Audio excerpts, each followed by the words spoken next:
ঘুমাবো আমি, ঘুমোবে তুমি, গল্প শোনাবে ঘুম পড়ি, হালকা আলো চোখ বন্ধ। চলো একটা গল্প শুনি, রাতের গল্প বাংলায়। আজকের গল্প রাখাল ও ইচ্ছে পড়ি।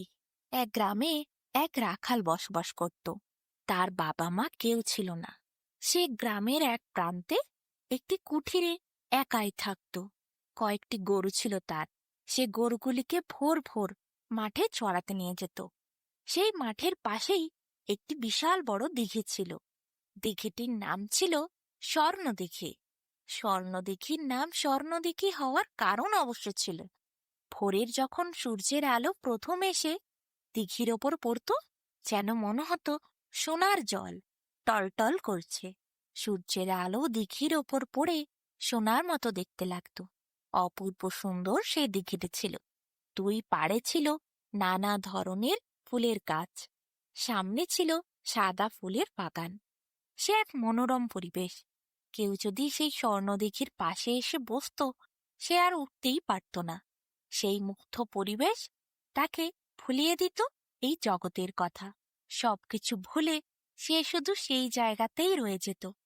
এই জন্যই তো স্বর্ণদিঘির কাছে কত রাজপুত্র রাজকন্যারাও ঘুরতে আসতো। শুধু তাই নয়, আকাশের ওপরে পরীদের দেশ থেকে অনেক সময় পরীরাও আসতো। সেই স্বর্ণদিঘির পাশে তারা বসতো জ্যোৎস্না রাতে। অনেক সময় তারা রাত ভোর সেখানে আনন্দ করে ভোর ভোর উড়ে চলে যেত পরীরাজ্যে, যাতে মানুষজন দেখতে না পায়। একদিন হয় কি, রাখাল তার গরুগুলিকে নিয়ে চড়াতে গেছিল। সকাল সকাল প্রত্যেকটি গরুর গলাতে একটি করে ছোট ঘণ্টা বেঁধে রাখত রাখাল, যাতে নিজের গরুদেরকে চিনতে পারে। একটি গরুর ঘণ্টা হঠাৎ করে কিভাবে সেখানে পড়ে যায়। রাখাল তো বিকেল বেলা গরুদেরকে নিয়ে চলে আসে। এখন রাত্রিবেলা যে গরুদেরকে খাবার দিতে গিয়ে দেখে একটি গরুর গলায় ঘণ্টাটি নেই। তার ভীষণ চিন্তা হয়, ঘণ্টা কোথায় গেল। সে সারা ঘরে খোঁজাখুঁজি করে, কোথাও পড়েছে কিনা দেখে, কিন্তু তারপরে সে কোথাও খুঁজে পায় না। গরুগুলিকে যে পথ দিয়ে এনেছিল সেই পথ দিয়ে সে সোজা সোজা হাঁটতে থাকে। পৌঁছে যায় মাঝরাতে সেই মাঠের কাছে, যেখানে গরুগুলি চড়ছিল। হাতে একটি মশাল নিয়ে সে খোঁজাখুঁজি করতে শুরু করে সেই ঘণ্টাটি। কিছুক্ষণ পর রাখাল গরুদেরকে যে গাছটির তলায় বেঁধে রেখেছিল সেইখানে গিয়ে পৌঁছায় আর ঘণ্টাটি দেখতে পায়। ঘণ্টাটি নিয়ে রাখাল বাড়ি ফিরেই আসছিল। এমন সময় মধ্যরাতে সে হঠাৎ করে দেখতে পায় স্বর্ণদিঘির কাছে একটি অপূর্ব সুন্দরী কন্যা স্নান করছে। তার দুইটি ডানা খুলে রাখা আছে দিঘির পাড়ে। রাখাল ডানা দেখে বুঝতে পারে এ কোনো সামান্য কন্যা নয়, এ নিশ্চয় পরী।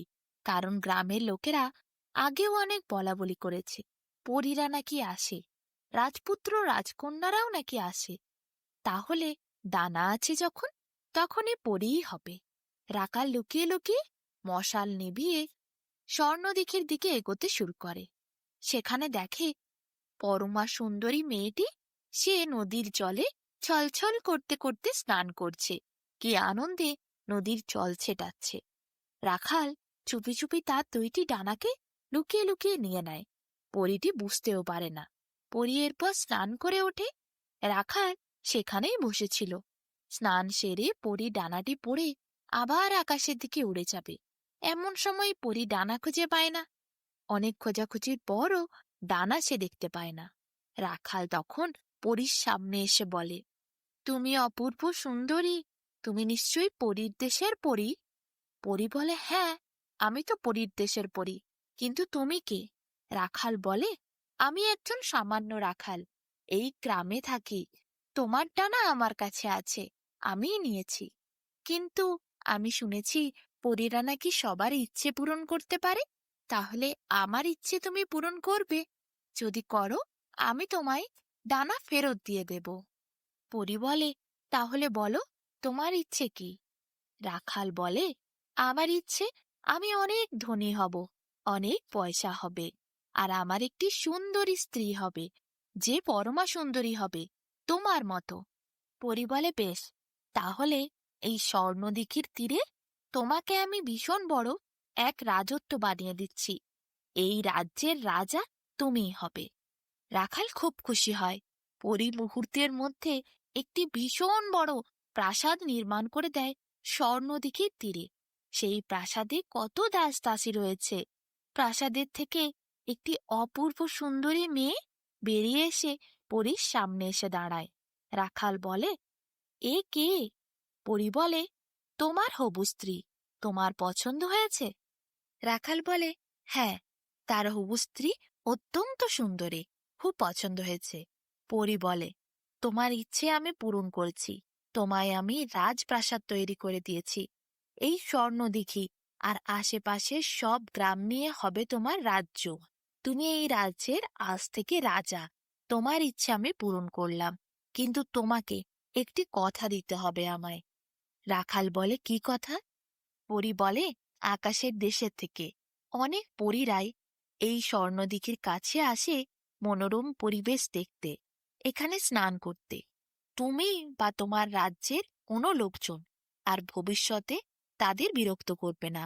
তাদের ডানা নিয়ে নেওয়া বা অন্য কোনো ছলনা করা তাদের সাথে আর কোনোদিন করবে না। রাখাল বলে, হ্যাঁ, সে ভুল করেছে, কিন্তু সে লুকিয়ে চলে যায়নি ডানাগুলি নিয়ে। সে সামনে এসে সত্যি স্বীকার করে বলেছে। পরী বলে, তা ঠিক আছে, কিন্তু ভবিষ্যতে আর এরকম কাজ কোনোদিন করো না। না বলে কারুর জিনিস নেওয়া অন্যায়। আজ থেকে তুমি আর সামান্য রাখাল নেই। তুমি এই দেশের, এই রাজ্যের রাজা। তাই তোমার এই রকম কাজ আর শোভা পাবে না। তুমি চেষ্টা করবে প্রজাদের মঙ্গল করার, প্রজাদেরকে সুরক্ষা দেওয়ার। আর এই স্বর্ণদিঘির কাছে যারাই স্নান করতে আসবে, মনোরম পরিবেশ উপভোগ করতে আসবে, তাদের সকলের সুরক্ষা প্রদান করার। রাখাল বলে, সে রাজার দায়িত্ব অবশ্যই পালন করবে। সে স্বর্ণদিঘিকে সুরক্ষিত রাখবে, এখানে আসা প্রতিটি লোককে সুরক্ষা দেবে। কারুর সাথে আর কোনোদিন ছলনা সে করবে না।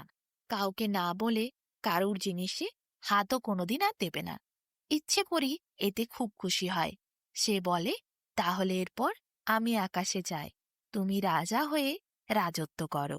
ইচ্ছে করি সেখান থেকে ডানা মেলে এরপর উড়ে যায়, আকাশের দেশে চলে যায়। সেই অত্যন্ত সুন্দরী মেয়েটি রাখালকে বলে, তাহলে চলুন রাজপ্রাসাদে, সেখানে আপনার সেবা করার সুযোগ আমাকে দিন। আপনার জন্য ভালো মন্দ রান্না করে আপনাকে খাওয়াই। রাখাল বলে, কাল সকালেই মন্দিরে গিয়ে তোমায় বিয়ে করব, আর কালকে আমার গরুগুলোকেও রাজপ্রাসাদে নিয়ে আসব। মেয়েটি খুব খুশি হয়। এরপর রাজপ্রাসাদে ঢোকে রাখাল। দেখে কত দাস দাসী তার পরিচর্যা করার জন্য ছুটে এসেছে। মেয়েটি তাড়াতাড়ি গিয়ে রান্নাঘরে ভালো মন্দ রান্না করে রাখালকে এসে পরিবেশন করে। পরের দিন সকালে গ্রামের পুরোহিত মেয়েটির সাথে রাখালের বিয়ে দেয়, আর রাখালের রাজ্য অভিষেক করা হয়।